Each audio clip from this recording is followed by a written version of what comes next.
శ్రీ పరాభవనామ సంవత్సరంలో ఇప్పుడు ధనుర్రాశి వారి యొక్క రాశి ఫలితాల్లో ముఖ్యమైనటువంటి అనుకూల ప్రతికూల విషయాల గురించి మనం ఒక పరిశీలన చేద్దాం. ఎవరైతే మూలా నక్షత్ర 1, 2, 3, 4 పాదాలలో జన్మిస్తారో, లేదా పూర్వాషాఢ నక్షత్ర 1, 2, 3, 4 పాదాల్లో జన్మిస్తారో, లేదా ఉత్తరాషాఢ నక్షత్ర ప్రథమ పాదంలో జన్మిస్తారో వారు ధనుర్రాశికి చెందినవారు అవుతారు.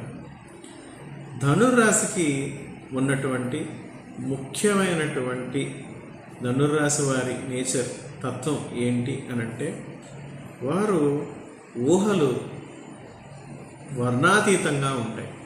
తారాస్థాయిలో ఊహించుకుంటారు వారి గురించి. వారు ఏకసంధాగ్రహులు. ఒక విషయాన్ని చూడగానే సమగ్రంగా దాని యొక్క ఆది అంతాన్ని అంచనా వేయగలుగుతారు.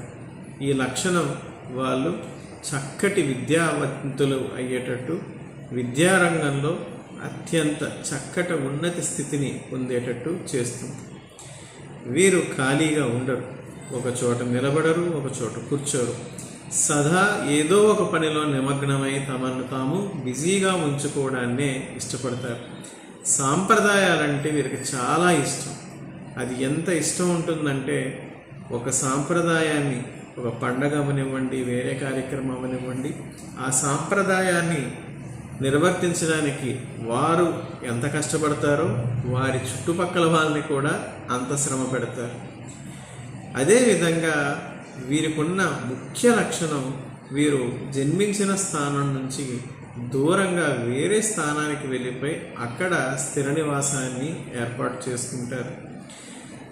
ఏ మాత్రం అనుమానం కలిగిన ధనుర్రాశి వారు ఆ పని ఎంత విలువైందైనా, అప్పటికి ఎంత ధనాన్ని ఖర్చు పెట్టినా, అప్పటికి ఎంత శ్రమ పడినా మధ్యలోనే వదిలేస్తారు. అనుమానం కలిగితే ఆ పనిని ఎట్టి పరిస్థితుల్లోనూ వారు పూర్తి చేయరు. రెండవది, అతి ముఖ్యమైనటువంటి విషయం ఏంటంటే వీరి జ్ఞాపక శక్తి గురించి. ఎప్పుడో జరిగినటువంటి ఒక అవమానమో, ఒక జీవిత సంఘటనో తేదీ సమయంతో సహా చెప్పగలుగుతారు. కానీ ఉదయం ఇంట్లో పెట్టిన ఒక డబ్బు ఎక్కడ పెట్టాము కానీ, ఒక వస్తువు ఎక్కడ పెట్టామనే విషయాన్ని కానీ మర్చిపోతారు. ఇది ధనుర్రాశికి చెందినటువంటి అతి ముఖ్యమైనటువంటి లక్షణం.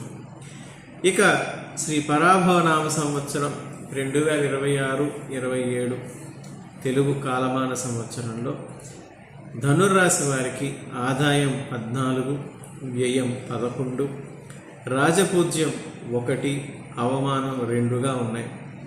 పూర్వ పద్ధతిలో వచ్చినటువంటి శేష సంఖ్య 3. ఇది అంత మంచి విషయం కాదు. ఇది వీరికి ఈ సంవత్సరం ఏర్పడబోయే ఆరోగ్యపరమైన, అదేవిధంగా ఉద్యోగరీత్యా స్టెబిలిటీకి సంబంధించినటువంటి ఇబ్బందుల్ని సూచిస్తుంది. ఎందుకు సూచిస్తుంది అనంటే, ముఖ్యంగా అర్ధాష్టమ శని ప్రభావం ఈ సంవత్సరం ధనుర్రాశికి చాలా తీవ్రంగా ఉంది. ధనుర్రాశి వారికి ఈ సంవత్సరం అనుకూలమైనటువంటి ఫలితాలు ఏంటంటే, ముఖ్యంగా గౌరవ మర్యాదలు పెరుగుతాయి. ఇంతకుముందు ఏలినాటి శని దశ ప్రభావం వల్ల మీరు ఎదుర్కొన్నటువంటి అవమానాలు కావచ్చు, రుణాలు కావచ్చు, వీటిని మీరు తీర్చగలుగుతారు. వ్యయం కంటే ఆదాయం కొంచెం అధికంగా ఉండడం వల్ల ధనం చేతిలో నిలబడుతుంది. కానీ అర్ధాష్టమ శని ప్రభావం వల్ల మాత్రం అది పూర్వపు మీరు చేసిన పనులకి ఖర్చు పెట్టేయాల్సి ఉంటుంది. అంటే రుణాలైతే ఏర్పడవు, కొత్త రుణాలని మీరు ఏర్పాటు చేసుకోవాల్సిన అవసరం ఉండదు. రెండవది, ఈ అర్ధాష్టమ శని ఒక రకంగా మంచి చేస్తుంది. ఎవరైతే ఆన్సైట్ లేదా స్థాన చలనం కోసం వెయిట్ చేస్తున్నారో వారికి మాత్రం మంచి చేస్తుంది. ఇక్కడ 2 విధాలుగా జరుగుతుంది. శని యొక్క ప్రభావం మీ వ్యక్తిగత జాతకంలో బలంగా ఉంటే మీరు ఒక మంచి ఉచ్చ స్థితిలో ఉన్నటువంటి ప్రాంతానికి మీరు స్థానచలనాన్ని పొందుతారు. లేని పక్షంలో ప్రస్తుత పరిస్థితి కంటే దారుణమైన స్థితిలో ఉండేటటువంటి ప్రాంతానికి స్థానచలనాన్ని పొందాల్సి వస్తుంది.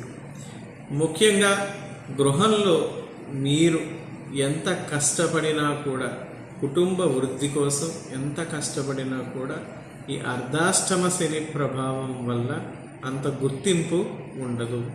కుటుంబ సభ్యుల యొక్క మర్యాద మీరు కోరుకున్నంత స్థాయిలో మీ పట్ల ఉండదు.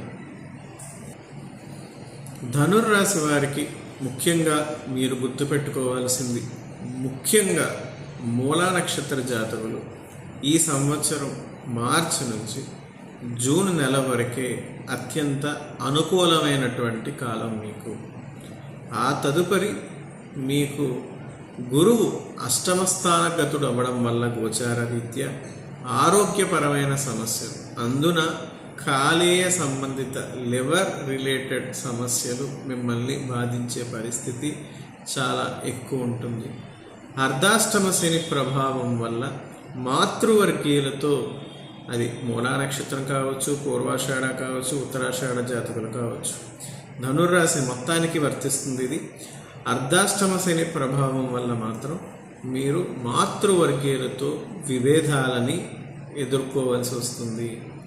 తల్లిగారి ఆరోగ్యం కొంచెం క్షీణిస్తుంది.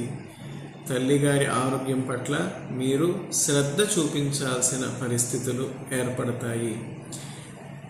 ముఖ్యంగా ఆగస్ట్ 2026 20వ తేదీ ఆగస్ట్ 2026వ తేదీ తదుపరి భూ సంబంధమైన లేదా గృహ సంబంధమైనటువంటి క్రయ విక్రయాలలో బ్రోకర్ల వల్ల నష్టాన్ని పొందుతారు.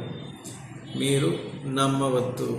లీగల్ ఒపీనియన్ తీసుకోకుండా ఇటువంటి పరిస్థితుల్లోకి మీరు ఎంత నమ్మకం కలిగించిన వ్యక్తి అయినా కావచ్చు, ఈ భూ సంబంధమైన లేదా గృహ సంబంధమైన క్రయ విక్రయాల్లో లీగల్ ఒపీనియన్ తీసుకున్న తర్వాతనే మీరు అడుగు పెట్టడం మంచిది.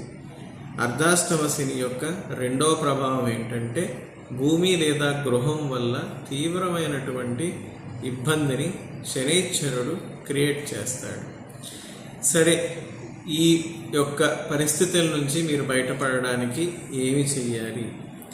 ఖచ్చితంగా జూన్ పూర్తయిన తర్వాత మీరు ప్రతిరోజు కూడా గురు శని మంత్రాలు, గురువుకి దేవానాంచ ఋషీనాంచ గురుకాంచన సన్నివం బుద్ధిమంతం త్రిలోకేశం తం నమామి బృహస్పతి అనే మంత్రాన్ని, శనైశ్వరుడికి నీలాంజన సమాభాసం రవిపుత్రం యమాగ్రజం ఛాయామార్తాండ సంభూతం తం నమామి శనైశ్వరం, ఈ 2 మంత్రాలని మీరు నిత్యం పఠించడం మంచిది. వీలైనన్ని గురువారాలు కేజింపావు పచ్చి శనగలు, వీలైనన్ని శనివారాలు 100 గ్రాముల నల్ల నువ్వులు బ్రాహ్మణులకి దానం ఇవ్వడం మంచిది. ప్రస్తుత కాలంలో ఏం జరుగుతుందంటే బ్రాహ్మణులు దానాలు స్వీకరించడం లేదు.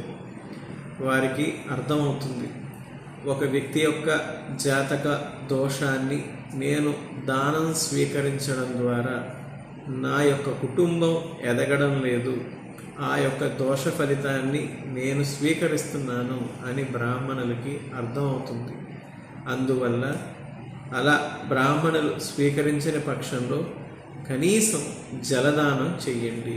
గురువారం పూట కేజింపావు పచ్చిశనగలు, శనివారం పూట 100 గ్రాముల నల్ల నువ్వులు, లేదా శనివారం పూట శనైశ్వరుడికి తైలాభిషేకం, మీకు దగ్గరలో ఏదైనా నవగ్రహ మండపం ఉంటే ఇది చేయడం వల్ల ధనుర్రాశి వారు ఈ సంవత్సరం కొంచెం ఈ అర్ధాష్టమ శని దోషము, గురువు వల్ల ఏర్పడబోయేటటువంటి మీ స్వ ఆరోగ్య విషయాలలో ఏర్పడబోయే ఇబ్బందుల్ని మీరు ఆ తీవ్రతని తగ్గించుకోగలుగుతారు.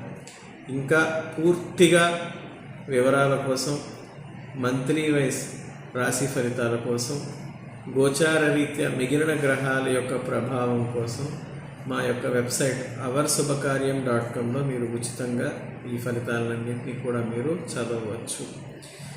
ఆ నవగ్రహాల యొక్క ఆశీస్సులతో ధనుర్రాశి వారికి ఈ అర్ధాష్టమ శని లేదా గురువు యొక్క అష్టమ స్థానగతం వల్ల ఏర్పడినటువంటి అష్టంగత దోషం వల్ల కానీ మీకు ఎటువంటి తీవ్రమైన ఇబ్బందులు ఏర్పడకూడదని మనస్ఫూర్తిగా కోరుకుంటున్నాను.